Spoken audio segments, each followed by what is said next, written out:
हाच तो जुम्मनचा गोठा. डाव्या सकट त्याचे बैल चोरीला गेलेले आहेत.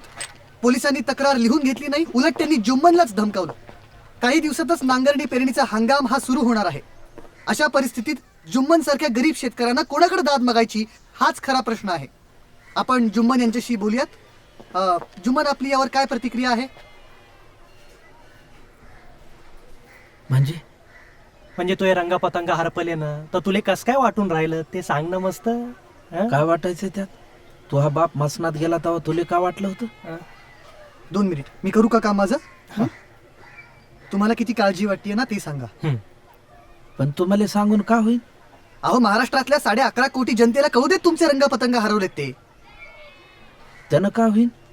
गावात तर सर्वाईलेच माहिती आहे माहे बैल हरपले. त्यानं का माहे बैल वापस येतील काय? तुम्हाला तुमचे बैल परत हवेत ना? मग बोला. 4 रोज झाले माहे कॅमेऱ्यात बघून बोला. 4 रोज झाले माहे बैल हरपले.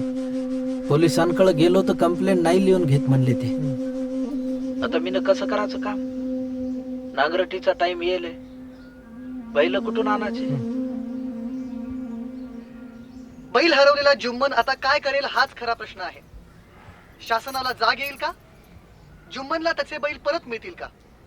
कॅमेरामन अनुपसह कौस्तुभ महाजन, झी 24 तास. मला सांगा साहेब, ही बातमी टीव्हीवर आली का रंगापतंगा वापस भेटते? पाच तुम्ही आता काय मजा मजा होती येते. मजा कायची त्याच्यात? अहो, इथं याचा जीव अर्धा होऊन राहिला आणि तुम्हाला मजाक सुचून राहिली. अहो, त्या अर्थानं नाही म्हणालो मी. पोपट, ते जमन तेवढी मदत करून राहिले आपल्याला. तू कायले बोल लावून राहिला त्याले? तसं नाही जुम्मन, मले का मनाचं आहे, त्याला एक बातमी भेटली, ती त्याने टीव्हीवर दाखवून दिली, झालं त्याचं काम. आता त्याचं पुढं का होते त्याला काय करायचं आहे?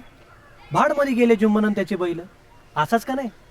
असं नाही पोपटराव, आम्ही बातम्यांच्या मागे पळतो म्हणजे आम्हाला सुख दुःख समजत नाहीत का? आज माझ्या या बातमीमुळे रंगापतंग हरवल्याची गोष्ट एका गावापुरती मर्यादित राहिलेली नाही, संपूर्ण महाराष्ट्रभरात पसरलेली आहे. उद्या कदाचित इतर चॅनल्सचे रिपोर्टर येतील, सरकारवरचा दबाव वाढेल, काही ना काहीतरी परिणाम होईलच ना. पण या भानगडीत जुम्मनचे बैल सापडले तर ठीक, नाही तर का करशील रे तू जुम्मन? सरकारकडनं काही ना काहीतरी कॉम्पन्सेशन मिळवून देऊ आपण, नुकसान भरपाई. सरकारनं दिलेले 1 रुपयाचे इथे येऊस तर 10 पैसेच होतात. गेल्या साली आमच्या गावातल्या एकाले ओल्या दुष्काळाची मदत भेटली. 132 रुपयाचा चेक भेटला आणि तो बँकेत वाटवालेच त्याचे 40 रुपये गेले. मला एक सांगा, नाही म्हणजे आपण पूर्ण प्रयत्न करूच, पण माझ्या हातात काय आहे? बातम्या द्यायचं माझं काम. आणि समजा नाही मिळाले रंगापतंगा आणि शासनाकडनं मदतही मिळाली नाही, तर तुम्ही काय कराल? काय करायचं असते? हे पोपटचा बाप मेला का केलं त्यानं? लोकांची तरणी पोरं ऍक्सिडेंट मध्ये मरतात का करतात ते? 4 रोज राडायचं आणि पुन्हा कामाला लागायचं. आमची जिंदगी अशीच राहते बाबू. कोणी मेलं तर रडायला फुरसत नाही आणि कोणी जगलं तर नाचायला परवडत नाही.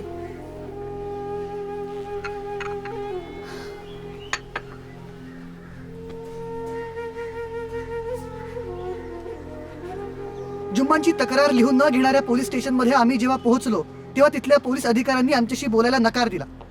सामान्य नागरिकांचा मित्र म्हणवणारा हे पोलीस दल जेव्हा सामान्य नागरिकांचीच असं वागतं. एकदा सांगितलं बे, चल हे बंद कर, चल चल, कॅमेरा फोडून टाकल बघ. पत्रकारांची झालेल्या या वर्तणुकीचा सगळ्याच वाहिन्यांनी निषेध केला असून मूळ मुद्दा बाजूला काढण्याचा हा प्रकार दिसतो. हे बातमी खरी आहे का मीडियावाल्याचा टाइमपास आहे? जामगावच्या बैल चोरीची ना? नाही, मायाच्या लग्नाची. नाही खरी साहेब, पण मीडियावाले तापवणार दिसत आहे. हा, ते तर पाहूनच राहिलो आम्ही. याचे बैलच चोरीला गेले का?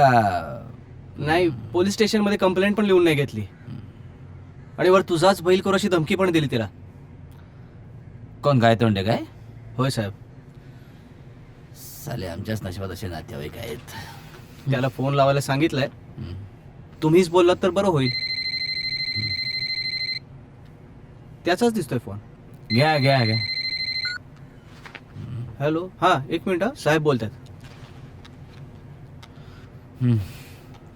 हॅलो त्याची काय मदनराव, काय धंदे चालू आहे तुमचे? तुम्हाला हजारदा सांगितलं मी का जनतेच्या काय तक्रारी असतील त्या नोंदून घ्या आधी. तपास गिपास काय तो तुमच्या सोयीनं करता हो तुम्ही.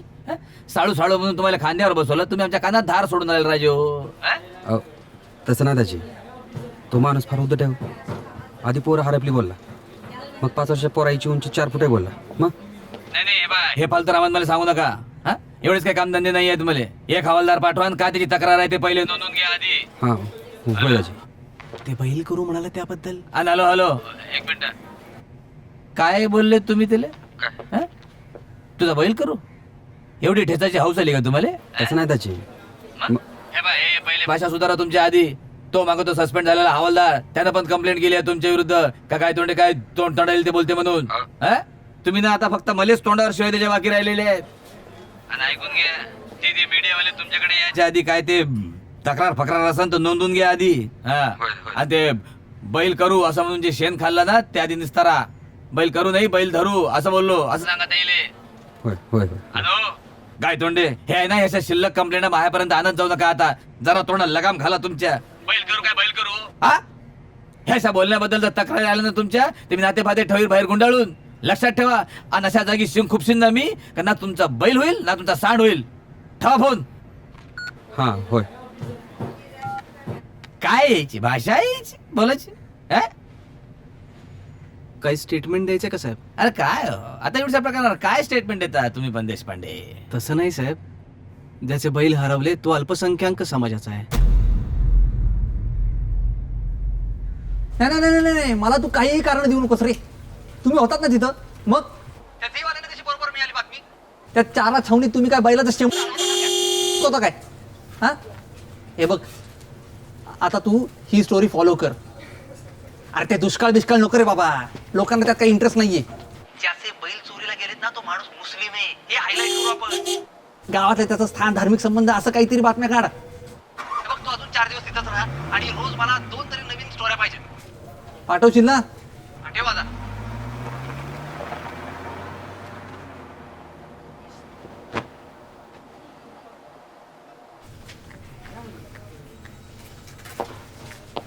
हेच ते जुम्मनचे घर आणि हाच तो गोठा.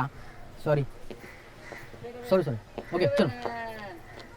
हेच ते जुम्मनचे घर आणि हाच तो गोठा ज्या ठिकाणी रंगा पतंगा राहत होते. आपण या ठिकाणी पाहू शकता की रंगा पतंगाच्या शेणाचा वास अजूनही या ठिकाणी येतोय. हा वासच आठवण करून देतोय जुम्मनला त्यांच्या अस्तित्वाची. हा वास आहे सरकारच्या नाकर्तेपणाचा. हा वास आहे जुम्मनच्या जीवनाचा. कॅमेरामन अमोल सोबत सचिन बिलारे, महाराष्ट्र न्यूज. आपण जुम्मनच्या पत्नीला विचारूया तिच्या भावना काय आहेत. दुःखामुळे ती बोलूही शकत नाहीये. तिची ही नाराजी सामान्य नागरिकांच्या नाराजीचं प्रतीक आहे. महाराष्ट्राची कुलस्वामिनी आई भवानी, हिंदवी स्वराज्याचे संस्थापक छत्रपती शिवाजी महाराज आमचे प्रेरणास्थान. ठीक आहे, हिंदू आणि मुस्लिम संस्कृतीचं प्रतीक म्हणजे जुम्मन भाई. त्याच्या बैलाचे नावही तशीच आहेत, रंगा पतंगा. हिंदू संस्कृतीमध्ये बैलपोळ्याच्या सणाला फार महत्त्वाचं स्थान आहे आणि जुम्मनबाईच्या घरी जो बैलपोळा साजरा केला जातो त्याची सर साऱ्या जिल्ह्याला नाही. मी शासनाला आवाहन करतो, जुम्मनचे बैल परत मिळून द्यावे, अन्यथा आम्हाला आंदोलन करावं लागेल, रास्ता रोको करावा लागेल, आमरण उपोषण करावं लागेल आणि त्याची जबाबदारी संपूर्ण सरकारवर राहील. जय हिंद, जय महाराष्ट्र.